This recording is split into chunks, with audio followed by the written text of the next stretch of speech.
it, everybody? I'm Mike Goldberg. Welcome to BKB 39 Brawl at the Beach, as we here at BKB continue to give you, the great fans, the greatest bare knuckle battles in the world today. And you know what?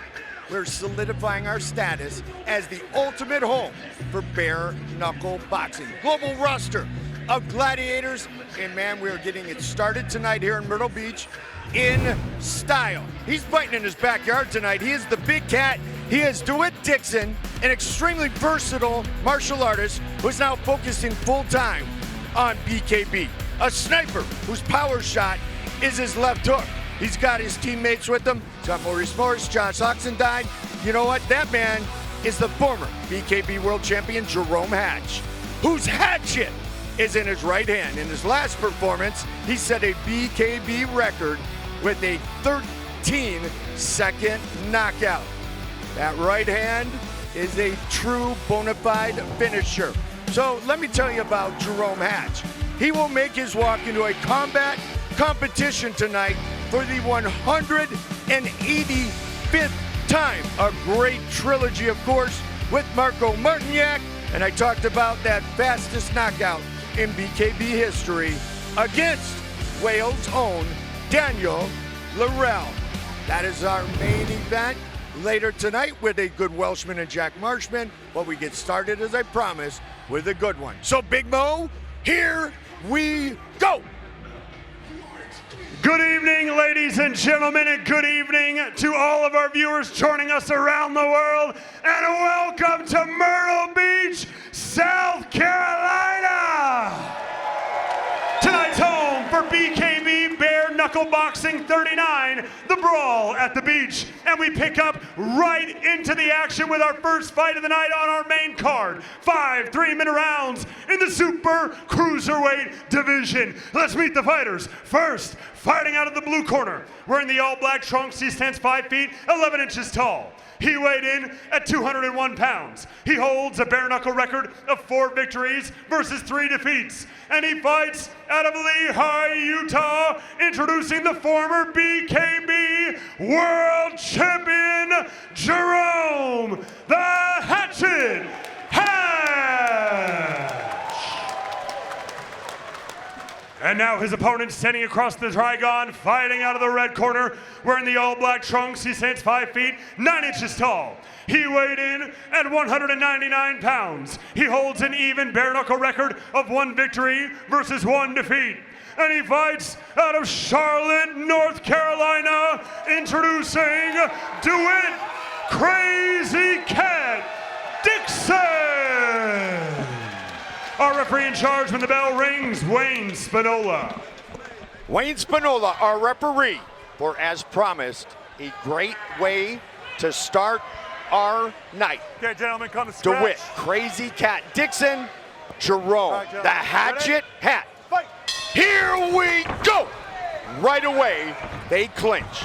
Black and white trunks for DeWitt Dixon. Fight. Black with the American flag for Jarome Hatch. DeWitt told us he is now focused entirely on his bare knuckle boxing. As I'm joined tonight by Gareth A. Davis. And Gareth, the thing about DeWitt Dixon, he was kickboxing, he was doing MMA, and now he's pouring it on Jarome Hatch. But now it's all about training every day to be successful right here inside the Trigon. Big right hand that Jarome was able to take. Absolutely, and it's a big mental battle because he's up against Hatch, who's been the champion already, and this is a terrific fight. They have so much respect for each other. You can see that by the way they've started the fight. These are 2 big, strong super cruiserweights. Work your way out. Good work inside the clinch. Both men have a ton of MMA experience, so clinch work is nothing new to either of them. Absolutely, but a lovely right hand there from Hatch, who's now looking to load up. Look, the thing is with these two, 1 punch could end it, and I think DeWitt is very, very ambitious, and I've liked the look at him so far in this contest. Hatch going southpaw. He's done that in previous fights. He does it ultimately to set up that big right hand, but he shows his opponent a different look. Jarome Hatch with AJ easily in his corner tonight. Nice uppercut on the break.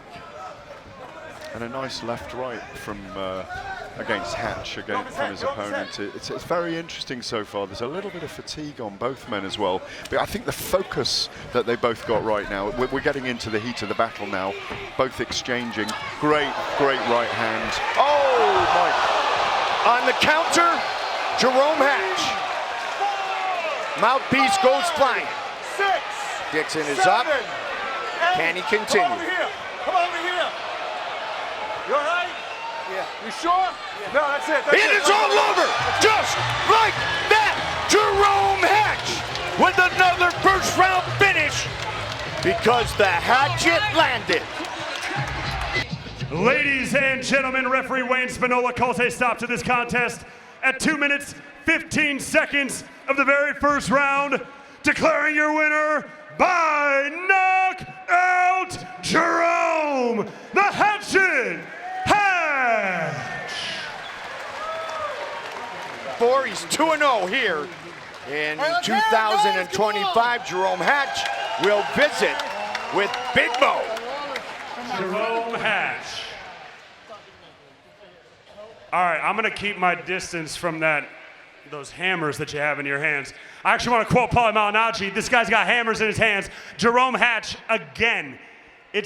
I mean, people call you a one-trick pony, but it's a damn good trick. That shot tonight, the win tonight, how do you feel?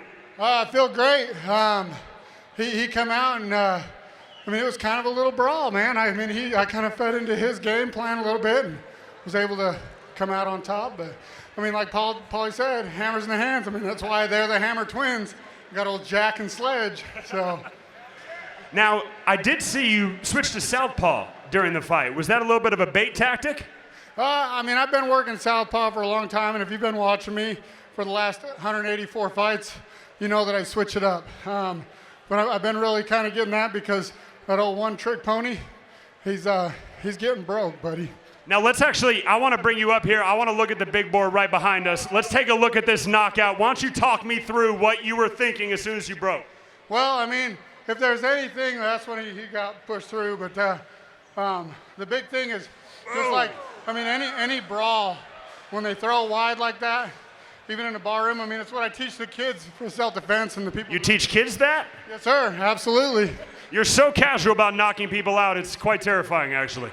I mean, I know that I got some power, so it's really good that all I got to do is land the one, you know? Well, congratulations, Jarome. We're excited to see you back in the Trigon. Ladies and gentlemen, one more time, the Hatchet, Jarome Hatch. Hey, I want to tell you guys thank you. It wouldn't be possible without you. And also, if you guys want me to fight for your businesses and get you the best deals, go sidekickbd.com.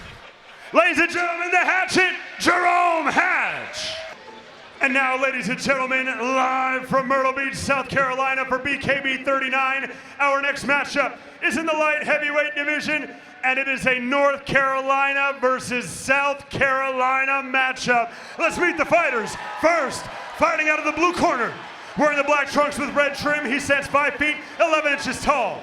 He weighed in at 174.1 pounds. Tonight, he is making his professional bare knuckle debut, fighting out of Charlotte, North Carolina, Rasheam Young Bull Steele. And now his opponent, fighting out of the red corner, wearing the white trunks with gold trim, he stands 6 feet, 1 inch tall. He weighed in at 173.4 pounds. Tonight, he is making his professional bare knuckle debut, fighting out of Moncks Corner, South Carolina, introducing Ricky Lucky Luckadoo. Our referee in charge when the bell rings, Jason Collins.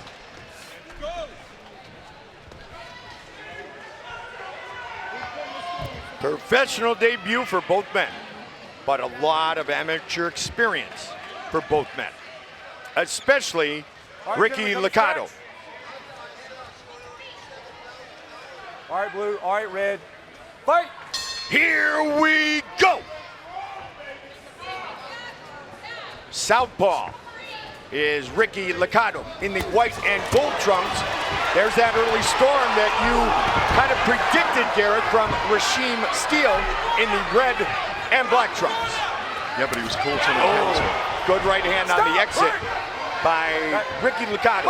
Ricky Luckadoo competed in combat sambo, traditional kickboxing, karate, over 60 grappling matches. He has done it. He has done it well. Tonight, officially, he becomes a pro. And he's very cleverly, is Luckadoo, weathering the storm early by trying to clinch when they're at close quarters.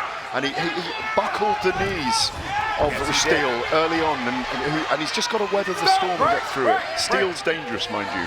Steele lost his very first fight, amateur, which was right here, inside this building in Myrtle Beach.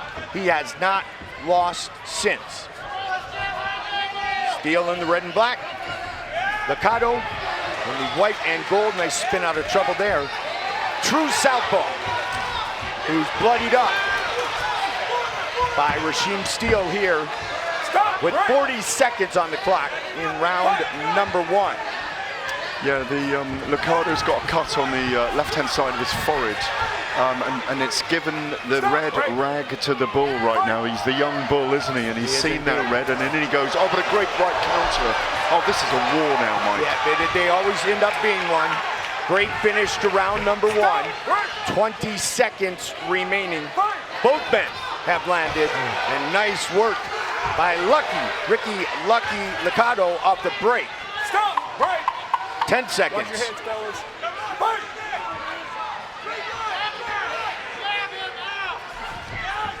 Oh! Stop!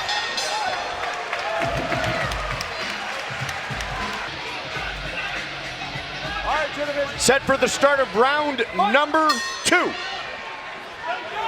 Ricky Luckadoo is in the white and gold trunks. Rasheam Steele in the red and black trunks. Fast hands from the 23-year-old. He has his opponent trapped in that very dangerous Trigon corner. Yeah, in the neutral corner getting hammered, but Luckadoo was told between rounds by his wife, I think it is, who's in the corner with him, to be very calm and be technical. But he did get caught there. I think he should give it to Steele, because I think when he's going forward, he looks very, very dangerous, because he creates the angles as southpaw. 11 years as a couple. Elizabeth Dollison, a fighter herself, in the corner of Ricky Luckadoo. And he said, yeah, she's a fighter, she could do it. I'm excited for her career as well, and she is in my corner for a reason. Yeah, I like that left hand that Luckadoo, oh, and a brilliant right hook, 2 right hooks as Steele comes in and gets caught on the way in, Mike. Brilliant work by Luckadoo in this round so far. So far, Luckadoo also doing a nice job tying up Rasheam Steele when needed. 45 seconds on the clock. Round number 2. Keep in mind, 2-minute rounds because of the professional debut for both fighters. That is in the unified rules of bare knuckle boxing. So 4x2. So we're about at the midway point of this high-action fight. A little troubled Steele right now. He looked at his corner. He looks in pain in his face. I don't know whether he suffered a low blow from Luckadoo, but Luckadoo looking on top now. But this is a sport where anything can change with one blow. Final seconds of round number 2. Both men settling in.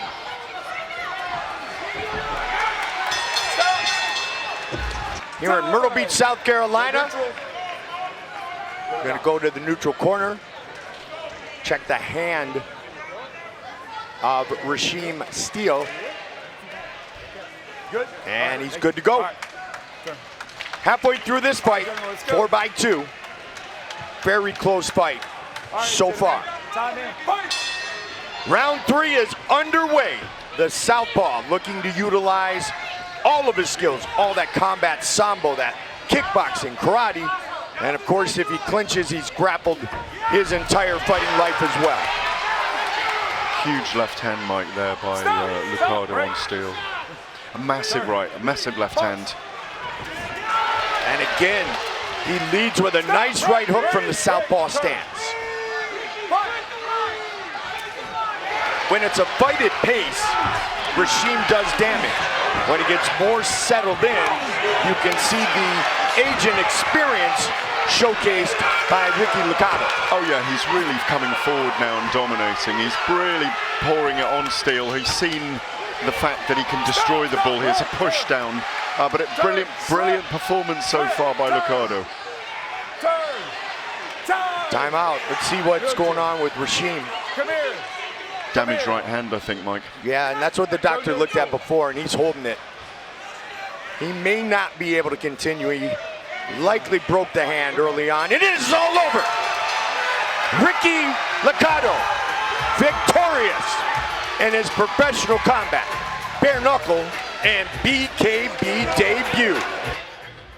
Ladies and gentlemen, referee Jason Collins calls a stop to this contest at 57 seconds of the third round, declaring your winner by TKO, Ricky Luckadoo.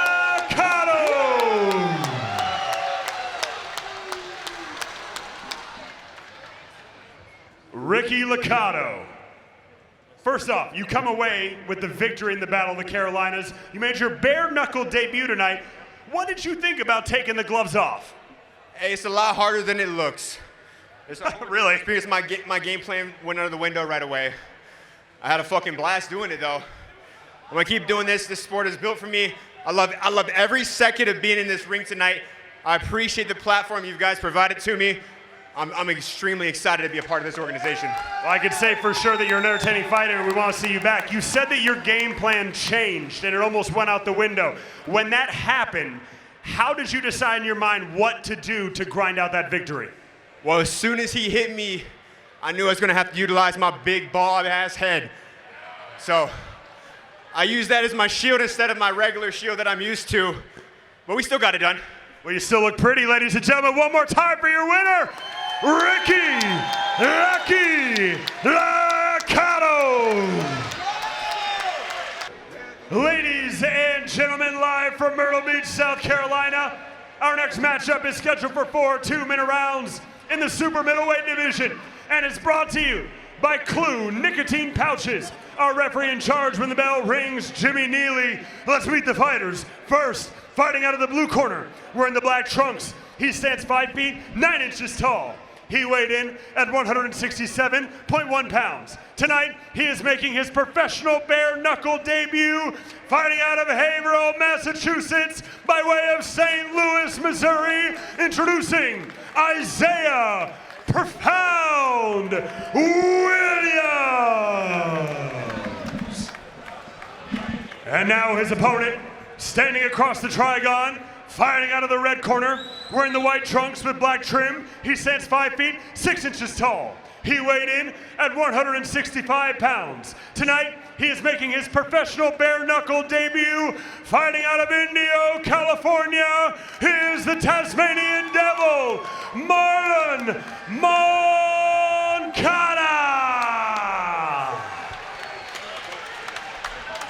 Pro debut, as Big Mo mentioned, for both of these fighters. That means professional combat debut. So this one, like the last one, scheduled for 4 two-minute rounds. Here we go, hands up, fight! Here we go! The Tasmanian Devil in the silver trunks. Isaiah Williams, Profound in the black trunks. And wow, what a pace early from Isaiah Williams. Fight out, fight out! And he's utilizing the wrestling too to keep his man in the corner, throwing while he does so. These are two powerful men. And 2-minute round. He just buckled him and scored the knockdown. Scored the knockdown brilliantly with that start. Moncada smartly taking a knee though as well. That's experience for you. Absolutely. 2-minute rounds here as well, Mike. Yep. So very, very fast pace. Williams said, I am going to smother him. We're going to fight inside. And so far he has. But everything Moncada has gone through in life, he will not be an easy out. Long left hand lands for the very powerful Isaiah Williams. And being a wrestler, and I talked to Harry Gigliotti about this too, he can handle this pace, especially 4x2. But Moncada's changing levels and covering up quite smartly as well. He's clinching with the left hand and trying to get his own punches away. This is a terrific battle so far. Both throwing massive hooks. Uppercuts. in the clinch, landing for Isaiah Williams. Hands up, turn around, ready? Go. Wow, Moncada's face is a bloody mask right now. He's licking the blood. He's saying, I'm going to enjoy this. But Oh, sneaky uppercut thrown by Marlon Moncada. Fight. Joel Diaz has truly become a second father Watch fingers. to Marlon. Stop, stop, stop, stop, stop. Joel Hands told up, us hands when up, turn Marlon around. was standing at the door of the gym, everything that he has gone through in his life, he had a scary look. So Joel knew he had a story. And a story he does have, nearly took his own life. Doctors are going to check him out. He is here and a fantastic young man to talk to. Well, we barely had 2 minutes so far, and this fight is extraordinarily exciting, and on we go. Fight out. Right back into the dirty boxing. Phone booth. This might be the smallest surface in combat sports, and they're not even using all of it.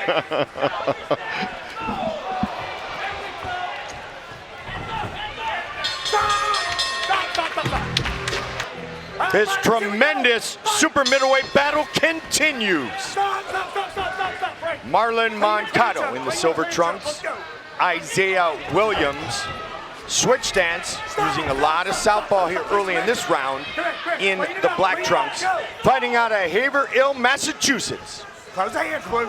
The hitman Harry Gigliotti told us that the connection came 3 weeks ago. He has a high belief and respect for the hitman. Luck is what happens when preparation meets opportunity. He said he's super unorthodox, explosive, high volume combos, and that's exactly what we've seen, Garrett. Absolutely, and what we're seeing from the wrestler is him using those skills to close the distance. Yep. But Moncada's got massive cojones, if I can say that. He's in this fight, he's still in it. Well, you just did. I just did, exactly. But he has got a piece of the... Oh, what a great right hook by him, and he's working really well in the clinch. This is a tremendous fight. Both men giving everything right now. This is a battle of will and skill right now. At age 16, Marlon Moncada's father fixed his papers to get him to safety, to get him out of Honduras, where the gangs truly wanted to recruit him. And so I have a feeling it's going to be tough for either man to get stopped. One knockdown each. This one scored by Moncada. Massive right hook. Turned the tide there. He's just staying in the fight. The optics are that he's completely bloodied, claret all over him. A bloody mask, but here he goes again, Mike.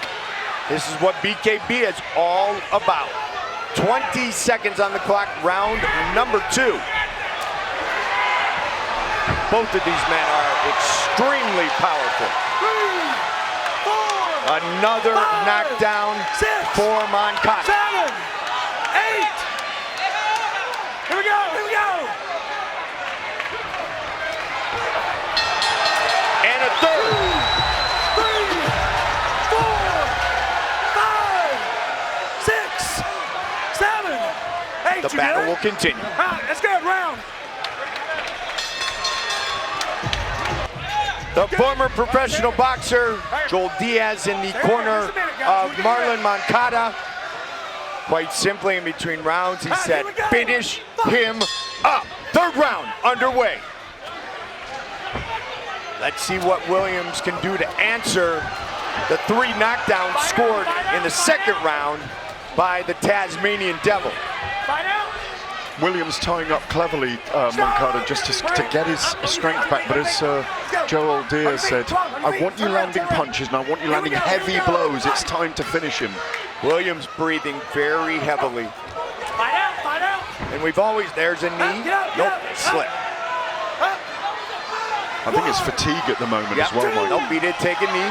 So that will be knockdown number 4. 5, 6, 7, 8. Are you good?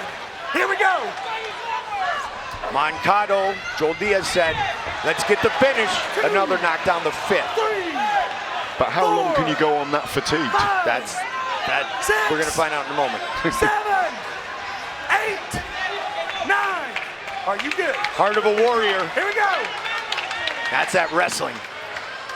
But 5 knockdowns scored by Marlon Moncada after being knocked down in the first round. It is all over. Marlon Moncada, the Tasmanian Devil, victorious in his professional combat, his professional bare knuckle, and most importantly, his BKB debut. Ladies and gentlemen, referee Jimmy Neely calls a stop to this contest at 1 minute, 16 seconds of the third round. Declaring your winner by TKO, Marlon, the Tasmanian Devil, Moncada. Welcome back, ladies and gentlemen, here to Myrtle Beach, South Carolina for BKB Bare Knuckle Boxing 39, the Brawl at the Beach. We have now arrived in the Preacherweight division, scheduled for 5 3-minute rounds, brought to you by Takeo Farms, CBD you can trust. Our referee in charge when the bell rings, Wayne Spinola. Let's meet the fighters. First, fighting out of the blue corner, wearing the blue trunks with the flag of the United States of America, he stands 6 feet 2 inches tall. He weighed in at 203.4 pounds. He holds an undefeated bare knuckle record of 1 victory, opposite no defeats. And he fights out of London, England, by way of Hanoi, Vietnam. Introducing Dan, Johnny Depp Tribe, Vinni. And now his opponent standing across the Trigon, fighting out of the red corner. Wearing the black trunks with gold trim, he stands 6 feet tall. He weighed in at 210.5 pounds. He holds an even bare knuckle record of 1 victory versus 1 defeat. And he fights right here in Horry County, South Carolina. Ladies and gentlemen, introducing Maurice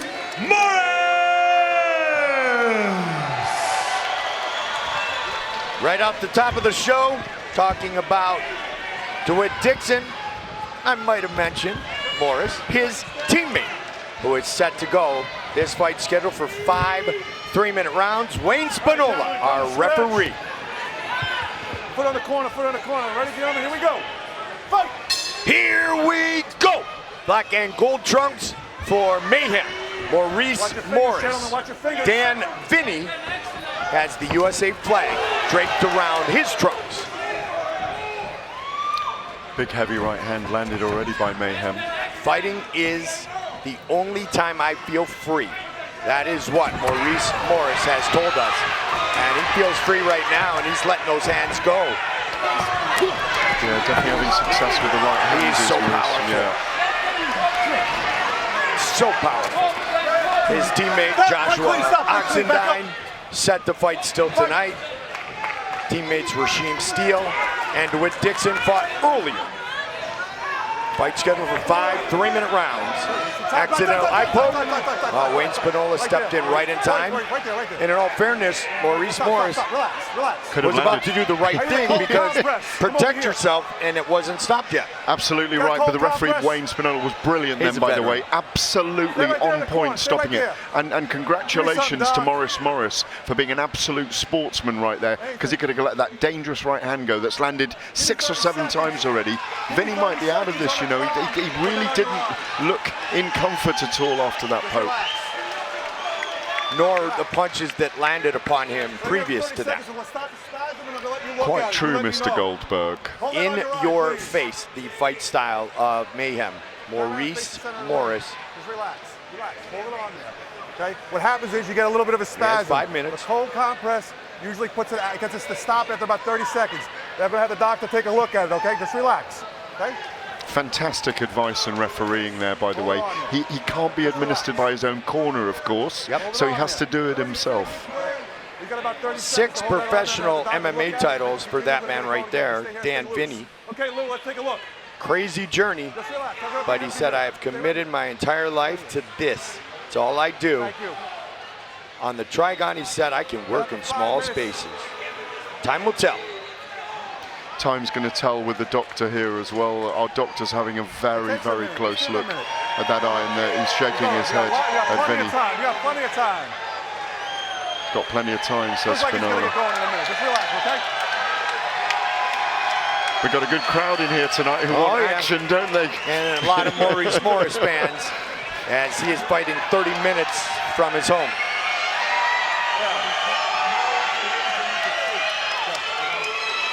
I love that thing you said about him that he's told us about. He only feels free when he's fighting. He spent time in jail. He's a graduate. He's a surveyor, isn't he? Yep. He's worked really hard all his life. Fighting is his way of expressing himself. It's his escape. Graduated from West Virginia University, degree in construction engineering. As always, here in BKB, all of combat sports, fighter safety is paramount.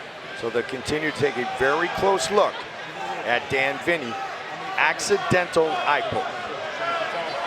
He's certainly taking the full 5 minutes here, and he's putting his fingers up as the doc, just to check if they're having a, it's like a consultation right now, isn't it? Well, and it should be, because we have seen things happen in combat sports before that were unneeded because fights were not stopped at a certain time. So this is exactly what you want. You always have to live to fight another day. It's as simple as that, even though they are all absolute warriors who don't want to give it up. Like Rasheam Steele earlier, broken hand, he wanted to continue, but wasn't the right decision, and he'll thank the referee and the doctor for helping him make the decision that he will later say was actually the right decision.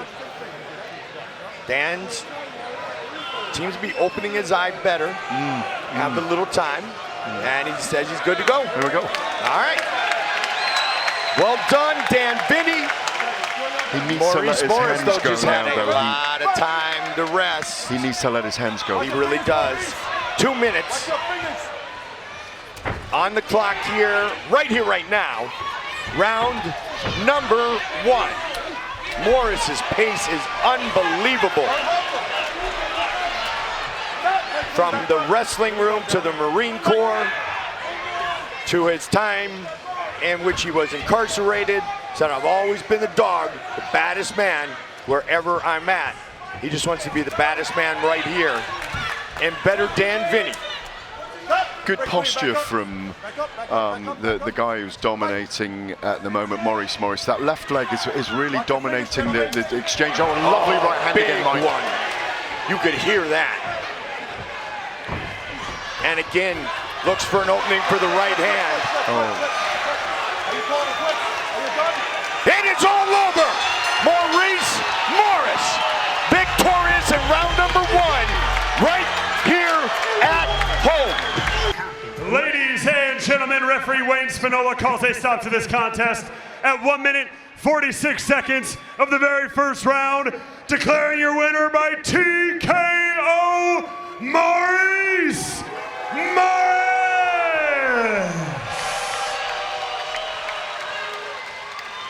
And now, ladies and gentlemen, welcome back to our bare knuckle fans watching around the world to Myrtle Beach, South Carolina for BKB 39, the Brawl at the Beach. And now we have arrived at the women's super flyweight division, scheduled for 5 2-minute rounds, and is brought to you by Clue Nicotine Pouches. Let's meet the fighters. First, fighting out of the blue corner, wearing the black trunks, she stands 5 feet tall. She weighed in at 115.1 pounds. She is a veteran of 1 professional bare knuckle bout, and she fights out of Las Vegas, Nevada, by way of Havana, Cuba. Introducing La Domadora, Erisnelsy Torres.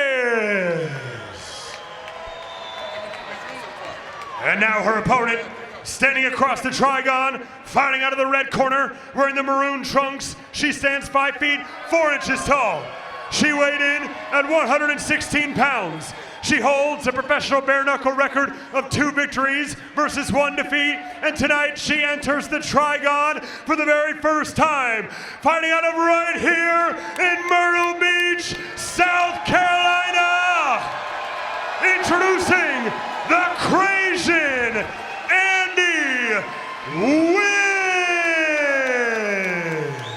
Our referee in charge when the bell rings, Jason Collins. Jason Collins, our referee. Super flyweight matchup scheduled for 5 2-minute rounds. All right, blue. All right, red. Fight! Here we go. Nguyen, burgundy and white trunks. Erisnelsy Torres in the orange and black. Nguyen, not only a great fighter, but she can put on a show. She is an entertainer, switches to southpaw. But the key is getting on the inside for Nelsy in this fight, the Cuban against the Vietnamese, who switched to southpaw. And she's very, very clever with her footwork. Erisnelsy trained by AJ Easley, Bones Adams. By the way, AJ trains our super flyweight world champion, CrAsian, Spitfire. Torres spent 6 years training her boxing in her home country of Cuba.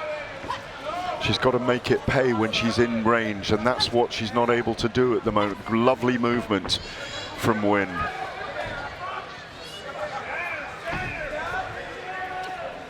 Switch stance utilized quite frequently here in round number 1 by Nguyen, 3-time King of the Cage Bantamweight champion. First female to fight in a main event for CrAsian in Japan. First female TKO winner in bare knuckle MMA. Watch fingers, ladies. Torres not the doing very face. well when she gets on the inside. The key is for her to go to the body first of all rather than the head, and she did succeed in doing that with one of her right hands. Very interesting contest right now. Very good start to this fight. You can see the mutual respect from both fighters. I do have to share with the great sports fans watching us, Alexander Ovechkin has just tied Wayne Gretzky for the most goals in NHL history, and the great one is in attendance. How good is that? Let's see how both of these women adjust for round number 2.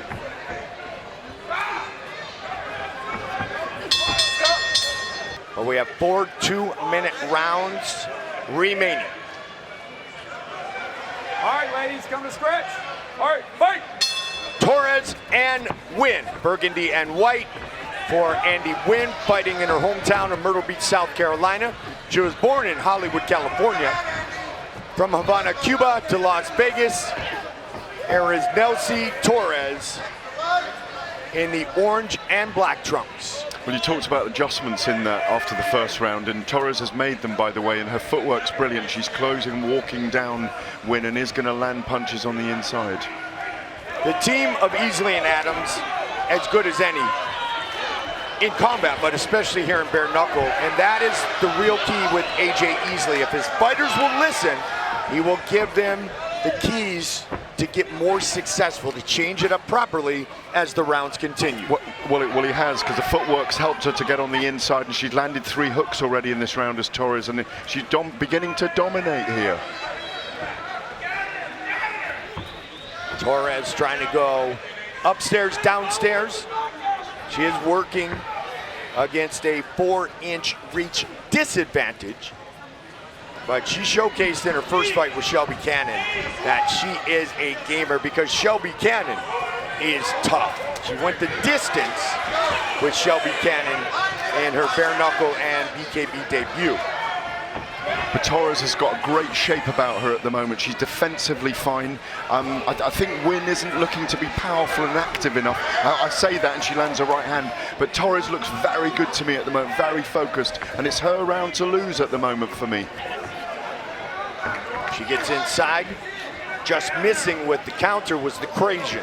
15 seconds on the clock here in round number 2.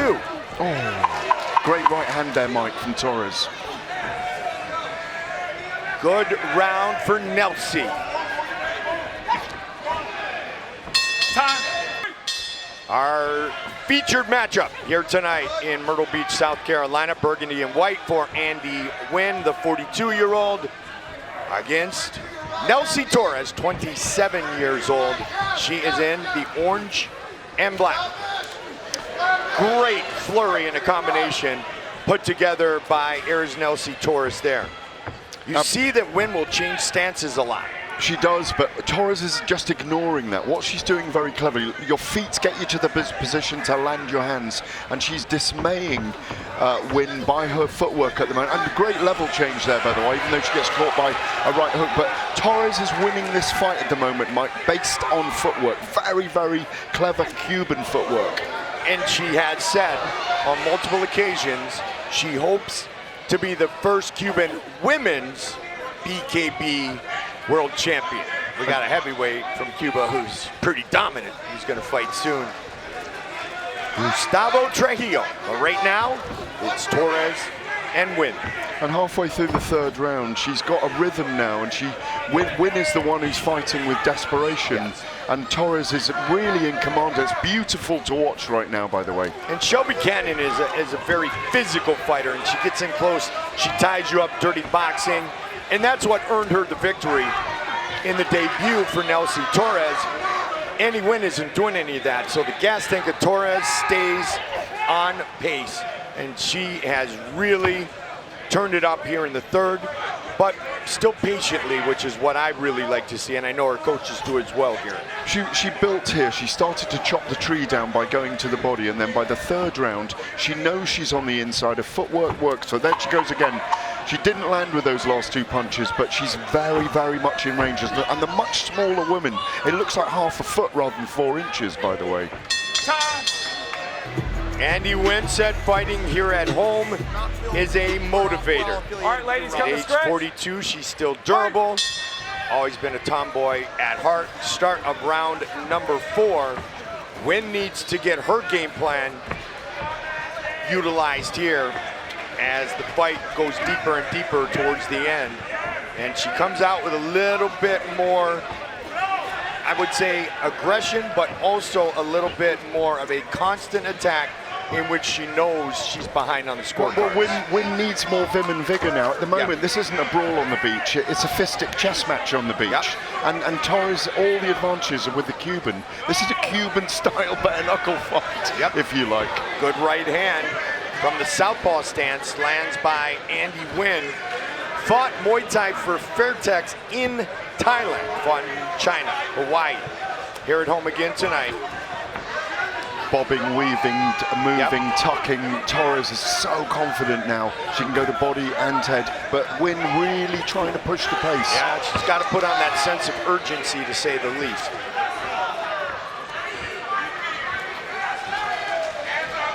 See, Torres trying to go to the body, and then she answers to the head. As you heard the corner of Andy Nguyen say, hands up, hands up. You just wonder whether these 115-pound fighters could fight 20 rounds the way they are. They're so fit, they're so light. Absolutely. These two could go forever like this. No question. You know Spitfire can, the champion. A teammate of Erisnelsy Torres. There's a level of frustration etched on the face of Nguyen at the moment because she's trying so hard but not getting anywhere. She's falling in with her footwork. Torres on the top of her game right now. Connecting now, late in round number 4.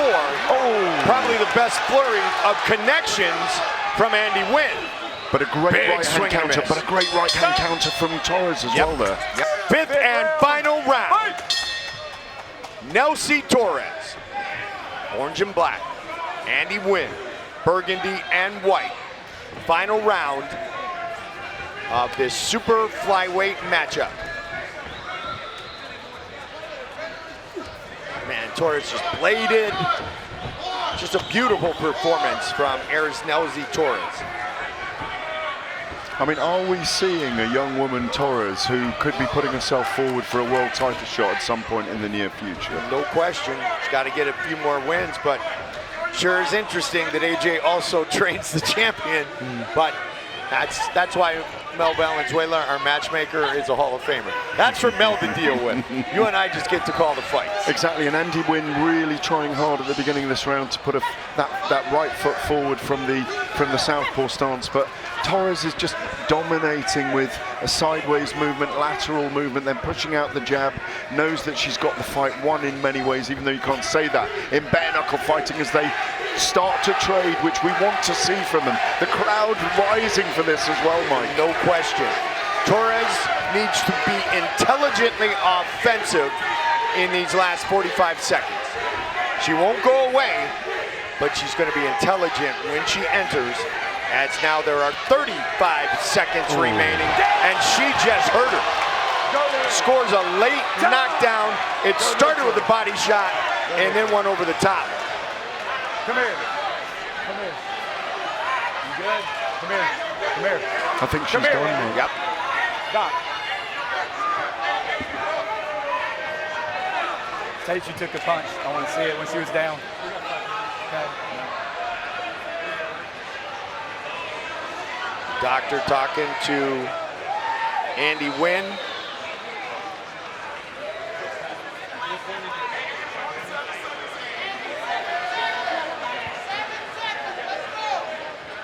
She may have not liked where one of the punches late landed.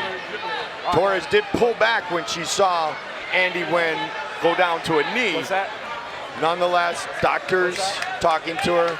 This just means Torres is going to be fresh as can be if this fight continues. Well, there were 24 seconds left on the clock, Yeah. and I'd like to have seen a replay there of that punch. I mean, I don't know whether she's got an injury, I don't know whether it was a body shot that knocked her down. I thought it was, right in front of us here on the ropes, and it looks like they're going to play out the last 24, 25 seconds, in other words. At the end of the day, nope. 1 point. No, they're taking a point. So there it is. I said it may have been a late punch to the back of the head. They are taking a point from Erisnelsy Torres here in the 5th round. Wow. See if it's a sprint to the finish.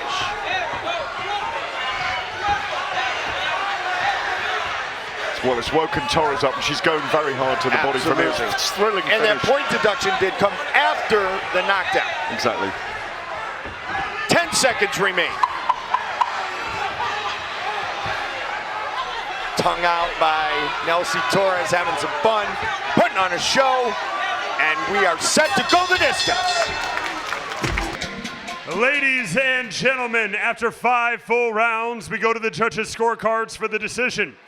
Judges Udeaga and Linderman see the contest 49-44, and Judge Stamek sees it 47-46, declaring your winner by unanimous decision, La Domadora, Erisnelsy Torres. Congratulations, Erisnelsy Torres. Unanimous decision victory. Her first win inside the mighty Trigon. And thank you, Andy Nguyen, for putting on a show. Claudia Trejos will visit with We're going to do this in Erisnelsy. English and Spanish. Vamos a hacer esto en inglés y en español. Erisnelsy, this is your second bout. Again, you go the distance. You win it the hard way. How good do you feel now? Esta es tu segunda pelea. Te vas a la distancia. Te lo ganas de la forma más difícil. ¿Qué se siente? Nada, primero que todo, agradecer a mis entrenadores, a mi esquina. Gracias a ellos estoy aquí. Y nada, esto es paso a paso y todo tiene su momento. Estoy aquí ahora y me tocó. She wants to, first of all, thank her corner. Because of them, she's here. And she understands that it takes a step and a step and a second step. And she's here and she took the win. Needless to say, that last round was amazing. It was back and forth and you finally got to engage. What were you thinking when she went down? Por primera vez en ese último asalto, sí hubo un intercambio, se cae ella y obviamente hubo la deducción de punto. ¿Qué te pasaba por la cabeza? Realmente esperaba que se parara rápido, ¿eh? No siento que le pude haber dado porque es ilegal. Y lo único que traté de amagar, pero ya es todo. Well, I just wanted to have her get up sooner. I didn't want to hit her. I just kind of like fainted. But well, that's what it is. Felicidades, congratulations, good win. And we have a new winner in BYB. Tenemos una nueva ganadora en BYB. Gracias. Back to you guys.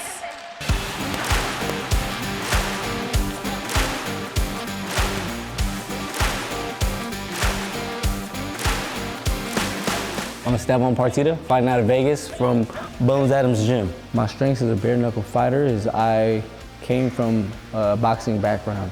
And I think that I'll be able to show my skill set as a boxer to bare knuckle, translate better. Beating him at this stage of my career will mean a lot because it's my second fight and he has experience and it will boost me to a title shot. I want to show the world that I'm a champion. My name is Joshua, the Preacherman, Oxendine. I live in Charlotte, North Carolina. I'm from Pembroke, North Carolina, home of the Lumbees. I feel like I'm one of the most technical boxers in bare knuckle, to be honest. My jab is probably one of the best in bare knuckle. I feel like my boxing plays a big role in it, so I'm not just a brawler, I'm a boxer. You know, April 4th, we're going to see that technician in work. He's young, he's a lion, he comes forward, he throws combos, he throws a lot of punches and bunches.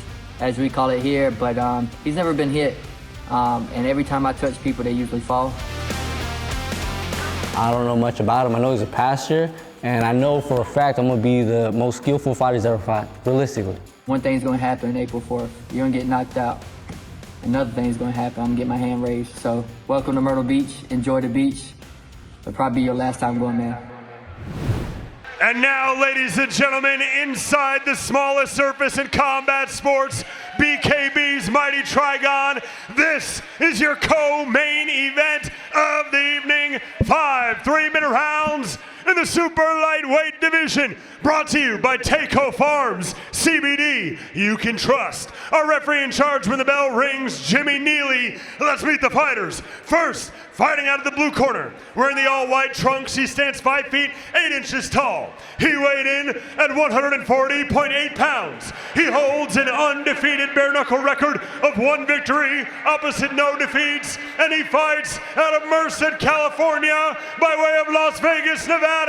Introducing Estevan Partida. And now his opponent, fighting out of the red corner, wearing the blue trunks with white trim, he stands 5 feet 10 inches tall. He weighed in at 141 pounds. He holds a bare knuckle record of 3 victories versus 2 defeats and 1 no contest. And he fights out of Pembroke, North Carolina, the home of the Lumbee Tribe of North Carolina. Introducing the former BKB World Championship contender, ladies and gentlemen, the Preacherman, Joshua Oxendine.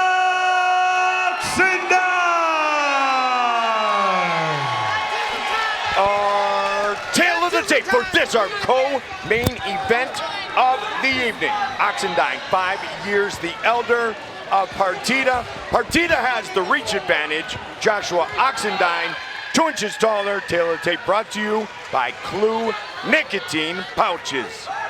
They were eye to eye during Big Mo's introductions. Now they are seconds away from fight. Hands up. Round 1, fight. Here we go. Blue and white trunks for Joshua Oxendine. White trunks for Partida. Quick hands early. Oxendine trying to utilize the clinch, the dirty boxing. Hands up, go. Blistering hand speed to begin with from both men, Goldie. Exactly what we expected, Garrett. And a cut already. There's blood, I think, from the nose of Oxendine coming already. Josh. Time. No shot in the clinch. Josh will look to adjust. Josh's wife, Priscilla, in his corner, as always. Let me know when you're ready. He said other than a fight a long time ago, which was not bare knuckle. Are you ready? All right, here we go. Time He has never lost with Priscilla in his corner. We're off to a frenetic pace here in our co-main event. Oxendine, good game plan, tying up Partida. Partida's even having problems with one of his eyes, by the way, as well. I was noticing, even though he's in the neutral corner, he's blinking very heavily from the right eye. Close the hands, close the fingers. Good combination by Oxendine. Partida, big step up.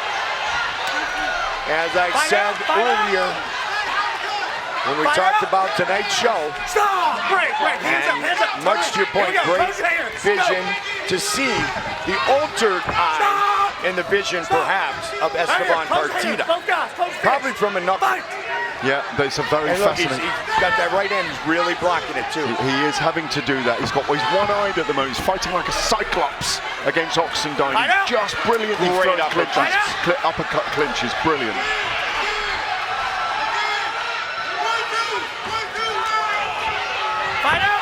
Oxendine, I asked him yesterday at the weigh-ins, is this a must-win? He kind of said everything's a must-win, but he knows it's a must-win tonight if he wants to get back towards the top and fight for a BKB belt once again.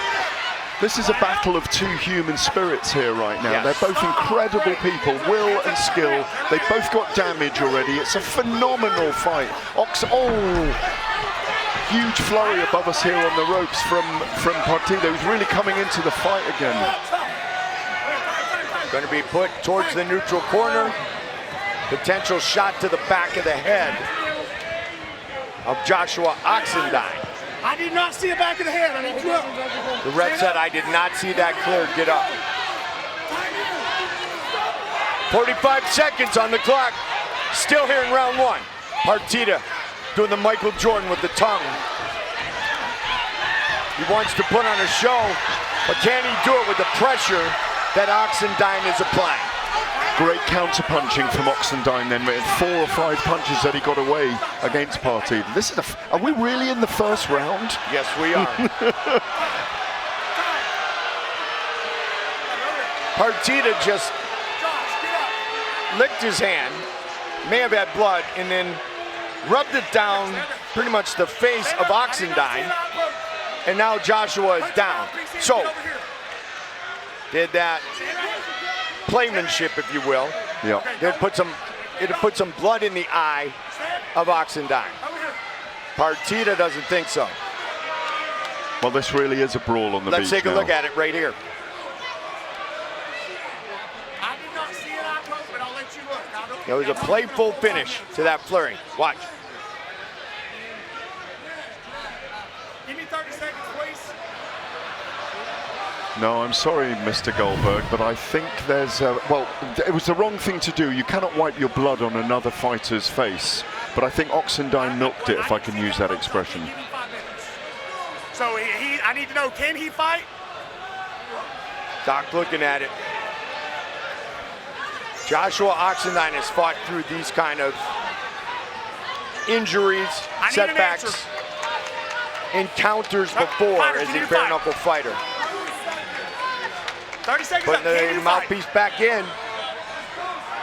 Fight's over? He gets 5 minutes. Are you ready? Last chance. This time they saw it. All right, here we go. Here we go. Ref says, let's go. Clean it up, both of you. Go. Calling for the 2-3.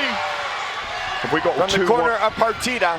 We got 2 one-eyed fighters now. Yeah, we might. They are swinging away. Final 10 seconds of this first round. What a start between these 2 bare knuckle battlers. Go! Round number 2. Oxendine went for the fist touch. Partida didn't get it. He's touching his eye again. Partida wants to take advantage. Big smile on Estevan's face, and AJ easily said, he's always like that. Both men compromised in the first round, but doesn't matter. It's still a fight, and both men want this victory badly. Oxendine's game plan was perfect early on. Close your hands. Warning. Shush.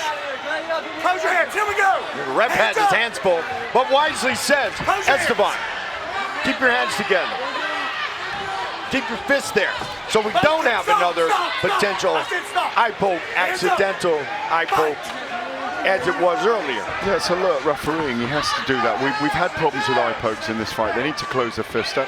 Partida's not even doing it now. Oh! Terrible landing there. The neck of Oxendine landed on the second rope above us then in a horrible manner. But no knockdown. Now, Oxendine might have suffered a headbutt. Josh is a warrior, needless to say.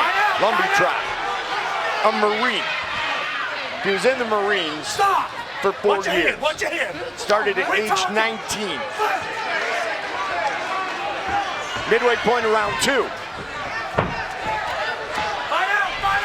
Partida was going in too much with his head there, in my view. This really is the roughest fight we've had of the night so far. It really is a brawl. It's a roughhouse brawl right now. And I do see Partida as just about on top, even though Oxendine is incredibly tough. Good body shot by Estevan. Oxendine digging deep, spinning. 60 seconds on the clock, round number 2.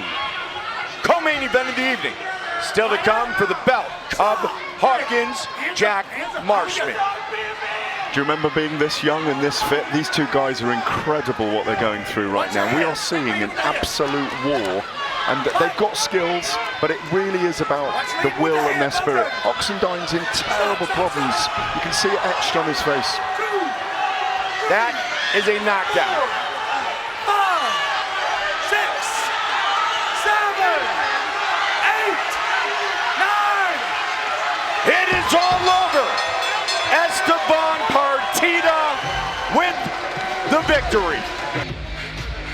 Ladies and gentlemen, referee Jimmy Neely calls a stop to this contest at 2 minutes, 37 seconds of the second round, declaring your winner by TKO, Estevan Partida.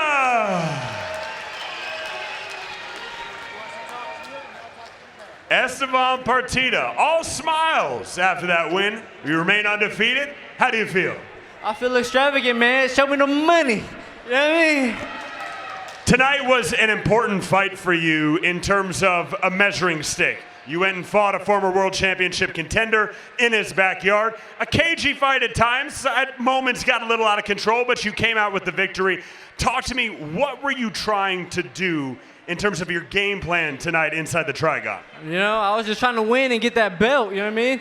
But belt, you get more money, more opportunity, you know what I mean?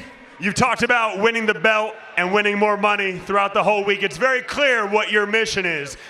Do you think that there is anyone in the super lightweight division that can beat Estevan Partida? No. Don't tell me that, tell them. No. You have some fans watching you all over, back in California, all over. Anything you have to say to them? Well, first off, I want to thank Bones Adams and AJ Easley, whoever the fuck he is, and my sisters, they're my ground, you know what I mean? Chastity and Emily, and the rest of you guys. Ladies and gentlemen, one more time for your winner, Estevan Partida.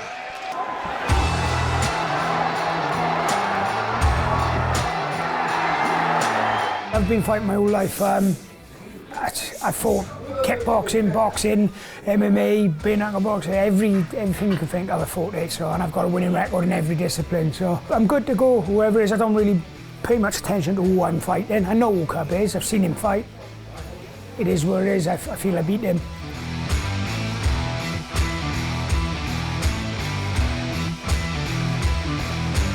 I feel fitter than I did when I was fighting at the highest level with MMA. I feel better, stronger.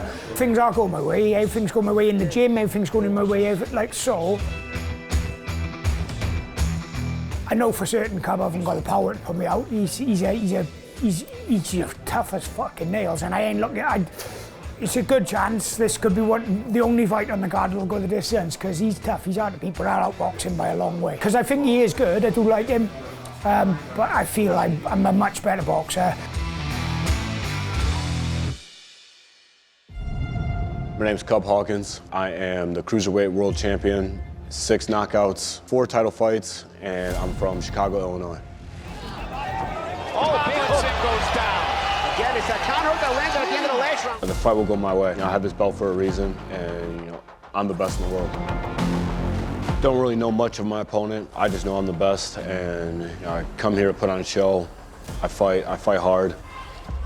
Oh, what a left! There's nothing that he does that makes me feel like, oh my God, I'm kind of nervous about this. He fights hard, and I fight hard. I hit my mark, and it seems like everyone either withers away or, I still put him away.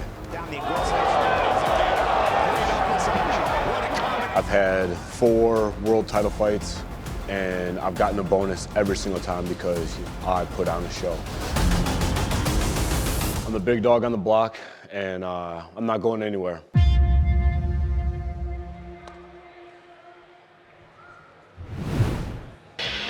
And now, ladies and gentlemen, live from Myrtle Beach, South Carolina for BKB 39, this is your main event of the evening. 6 3-minute rounds for the BKB Police Gazette Diamond Cruiserweight Championship of the World. Brought to you by Clue Nicotine Pouches. Our referee in charge when the bell rings, Wayne Spinola. So, to those of you joining us around the world, to those of you joining us right here live in South Carolina.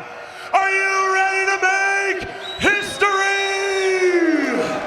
Let's meet the fighters. First, the challenger, fighting out of the blue corner. Wearing the dark red trunks with silver trim, he stands 6 feet tall. He weighed in at 181.1 pounds. He holds an undefeated bare knuckle record of 2 victories, opposite no defeats. And he fights out of Abertillery, Wales, introducing Jack Hammer Marshman. And now his opponent, standing across the Trigon, fighting out of the red corner, one of the most decorated bare knuckle fighters in the world, wearing the all-black trunks. He stands 5 feet 8 inches tall. He weighed in at 184.4 pounds. He holds a professional bare knuckle record of 6 victories versus 1 defeat, with all 6 of those wins coming by way of knockout. And he fights out of Wilmington, Illinois, by way of Chicago, Illinois, USA. Introducing the former BKB Light Heavyweight Champion, and tonight, the current, the reigning, the defending BKB Cruiserweight Champion of the world, ladies and gentlemen, Cub, the Savage, Hawkins.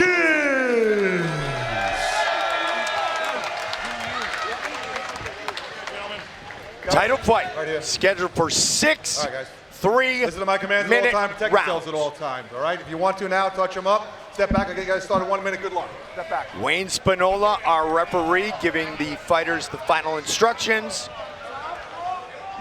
Jack Marshman. All right, gentlemen, come to scratch. Cub Hawkins for the belt. On the corner, on the corner. Okay, ready? Fight! Here we go. Cub Hawkins in the black trunks, maroon trunks for Jack Marshman, with Molly on his trunks. Molly is his daughter. See how this one starts. Heavy-handed are both of these fighters. Marshman, former Cage Warriors champion, UFC veteran, probably the most experienced martial artist on the card tonight in overall fights. Cub's right there though too. And very different styles of stance, by the way. Very much more upright Cub, with the chin not tucked in quite so much. Marshman, traditional boxing style, keeps his chin tucked very, very close, and he needs to, by the way, because if Cub lands, you know about it. Yep. And sometimes you wake up to learn about it. Cub, all 6 wins have been finishes. Sizing up the distance, both men there. Cub switches to orthodox, spins under, gets inside. Both these men with a lot of MMA in their world. Nice one, wrestling. Yeah, nice 1-2 from Cub, Mike. I asked both men, will you avoid the clinch? And they're like, nah, we'll just see who's better in it. Dirty boxing. Fight scheduled for 6 3-minute rounds, belt on the line. Cub doing the better work right now with his front foot, getting into range and landing that jab, and he looks much more dangerous than Marshman, who really does need to, he's walking him down a little, but he needs to use that front foot more to find his placement, to let his left and his heavy right hand go. One of the classiest Welsh fighters that we have on our roster, Daniel Laurel, who's back in the Trigon in 2 weeks when we return to Cardiff, Wales, is one of the men who suffered defeat at the hands of Cub Hawkins. He's got another Welsh fighter in front of him now in Jack Marshman. Good work by Marshman, walking Cub into the corner and landing some great shots there. Cub is always in outstanding shape. He really is a savage, isn't he? Physically. Truly is. This is a great technical contest right now, Mike. I saw him earlier watching the first few fights with his hands wrapped, but still in a suit, and he just was so relaxed, almost like he has a secret. Then again, Jack Marshman might have one too. Switching brilliantly to find angles, Hawkins, at the moment. I fear for Marshman. Hawkins told us that Marshman doesn't move laterally enough, and he's coming in straight lines at the moment, and he's caught by the right hand there. On Marshman, he said he won't avoid the clinch. We haven't seen it. Into the round is a flurry And a right hand lands for the Savage. Great work. That flurry right there might have given round 1 to the champion. Round number 2. Cub Hawkins in the black trunks, the 4-time world champion already, has been inducted into the Bare Knuckle Boxing Hall of Fame. Jack Marshman in the maroon trunks. Jack turned his life around to get things started here in BKB. He's reborn, he told us, as a fighter. 6 months sober, training like a fighter again. Feels like he's back in the Army. He was deployed in the armed forces at age 17. Marshman's enjoying the center of the triangle, if you like, and even though it's not an arena that you want to circle, Cub Hawkins is circling magnificently, and even though he's taken the center himself now and is looking to punish Marshman with attacks. It's a very fascinating fistic duel right now with all chess moves. Fistic just nice right hand from Marshman there. Cub said he will come forward. He also believes that Jack Marshman is not the best fighting backwards, fighting on his back foot, being pushed back. So Cub's gonna try to do that. Jack's gonna try to avoid it with angles, but his left eye just got rocked. Rocked open by a right hand, and Cub has seen the blood and he's on fire now, and he's looking to punish and capitalize on that. And it's affecting the vision. Yep. Jackhammer, he was wiping it. But these men have been in battle all their lives. I think we're gonna have a fight on our hands right now because Marshman will be looking to come heavier and harder at this point. Cub said, I started fighting because I truly do not think there's a man alive that is mentally stronger than me. Approaching 1 minute remaining in round number 2, Marshman unleashes a right. Cub Hawkins has extraordinarily awkward and unorthodox footwork, by the way. And do you remember Keith Jardine, of course, the MMA fighter? Dean of Mean. The Dean of Mean, who used to throw punches when you weren't expecting them, coming from weird stances. And that's what Cub does very well. Although Marshman throws a good overhand right there and a jab and looks to get back into the body and head of his opponent. Dean of Mean also competed in the octagon, as did Jack Marshman. Dean Mean's a movie star now. Cub is as wise fighters, wise competitors in life, business, friends. He has tightened his circle in that he believes has turned him into the best that he can be, surrounding himself with people he feels comfortable with, and he's felt comfortable throughout the early part of this championship fight. Absolutely, some very good work by the sniping punches and hands of Cub Hawkins. Battle continues, the belt on the line. The champion again comes out southpaw, black trunks. The challenger, Jack Marshman, in the maroon trunks. Round 3 of our 6-round title fight. Our main event of the evening from Myrtle Beach, South Carolina. Again, Cub very precise in the way that he's getting inside, ducking under, moving, coming from angles. He also, you can see, Garrett, he's also not taking huge risks because he respects the power of Jack Marshman. I don't think there's any question about that at all, but why should he take? It's a risky business anyway, right? It's all the margins, it's the percentages. Right now he's dominating the fight. I've got him 2 rounds up and he looks so relaxed. He's enjoying the space in there. He's not being crowded by the Welshman. Marshman's not landing very much. And Cub is just being like a sniper right now.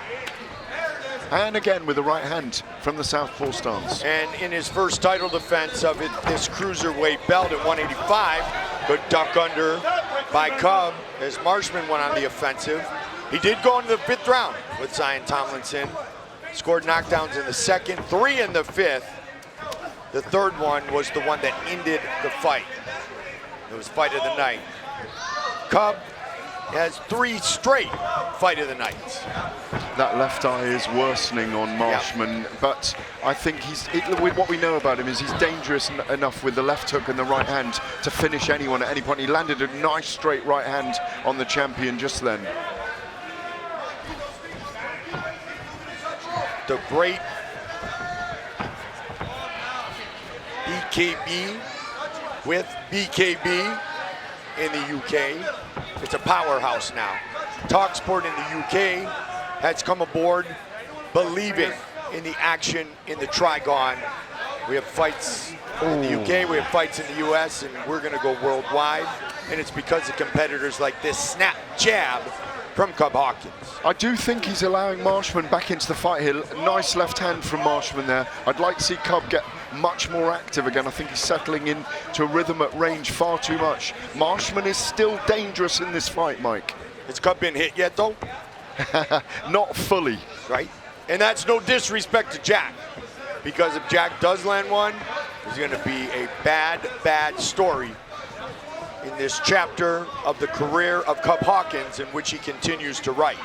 Of the 3 rounds, though, I think this is the round that Hawkins has allowed Marshman to get more of a foothold in the fight. I like the work of Marshman here. Final seconds of the third. Just about at the midway point of this title fight.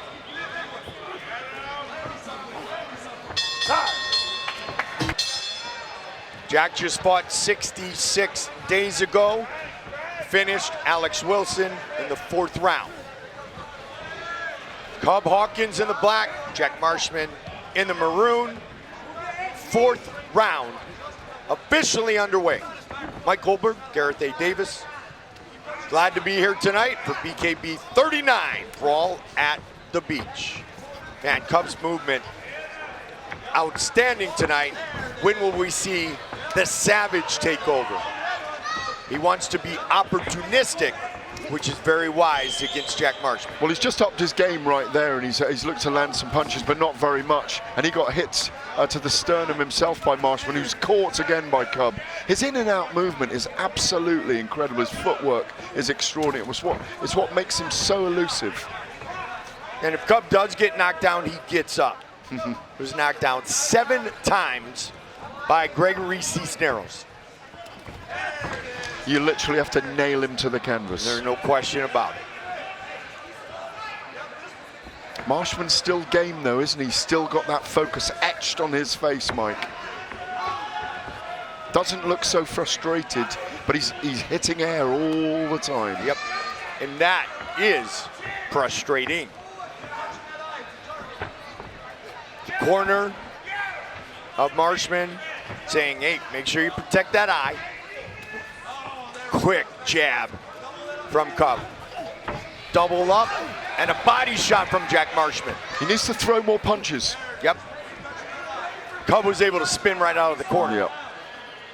Jack would have loved to keep him there, but Cub's footwork still, his conditioning is excellent, as is the challenger from Wales. 1 minute on the clock in round number 4 of our championship fight. A main event. The Savage has finished all 6 of his wins. Marshman has finished both of his. Closest round so far on this one, Mike. Both men have landed. Still 30 seconds on the clock here in the 4th.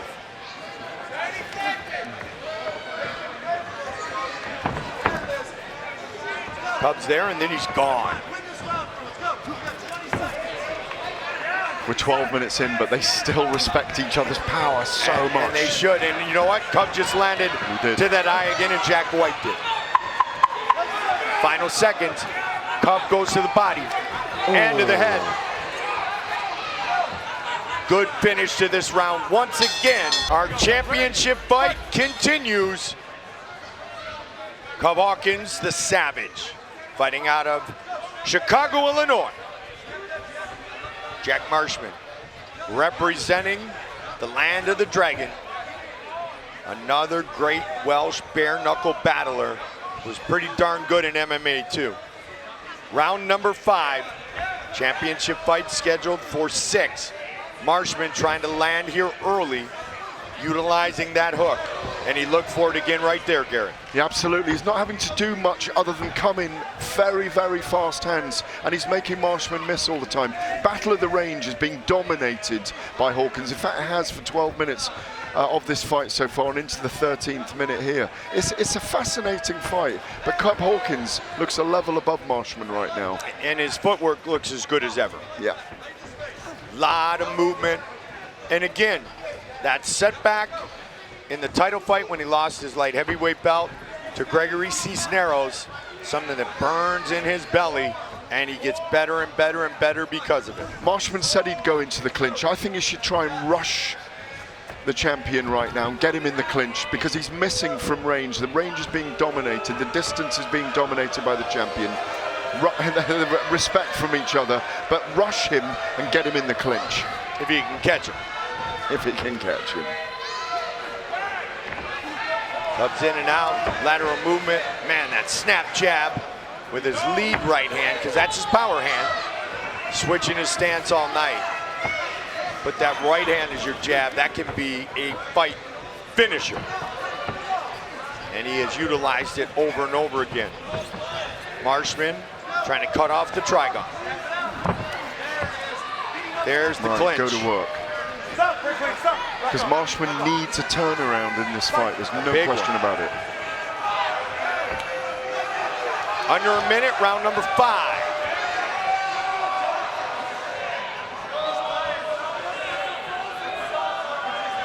You don't get paid overtime for this in this sport. I'd like to see Hawkins pour it on a little bit now. He's dominating the fight. I'd like to see him do a bit more work.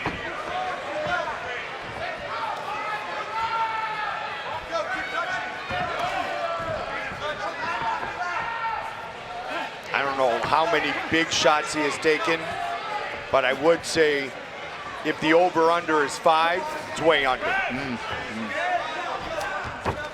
They've almost nullified each other at times, haven't they, when they've come close? But that was a slick move by Cub. Duck and roll. 10 seconds. The push to the corner. And a hand that landed, but Marshman with the right hand late in this 5th round. See, he dangles his chin out, but his footwork's so clever, he doesn't get caught. Let's go. All right, guys, final round. Let's Here we have go. some Ready? more action in this Why round. not? Okay, fight. Well, Marshman needs a finish at this point, and Jack knows that. So Jack's gonna have to take the risk to get the reward of going home with the belt. In doing so, though, he takes the risk. And he leaves himself more open to shots. Of course. He's playing possum here, of course. He's letting Cub come in. Lovely shot. Cub's so fresh, too.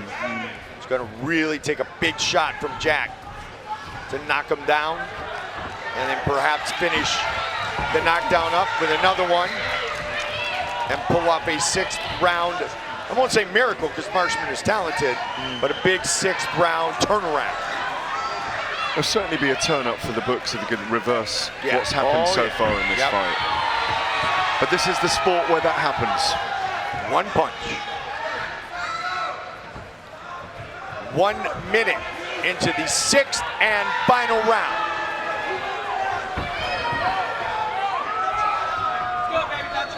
Marshman with a good jab. Time to land the hammer though, Mike. That's what he needs for Molly. Oh, great left hand. Again, Jack has that right hand ready to fire. He did a moment ago, but now with another shot to the eye, now all of a sudden Jack's defense is a little different. Lovely right to that eye again. You say he's targeting it. He has, ever since he opened it up. I think it was in the 2nd round, wasn't it? Yep. And he's targeted it from different angles. Most effective has been that jab from the southpaw stance. Now he's coming hunting predatorily. Yep.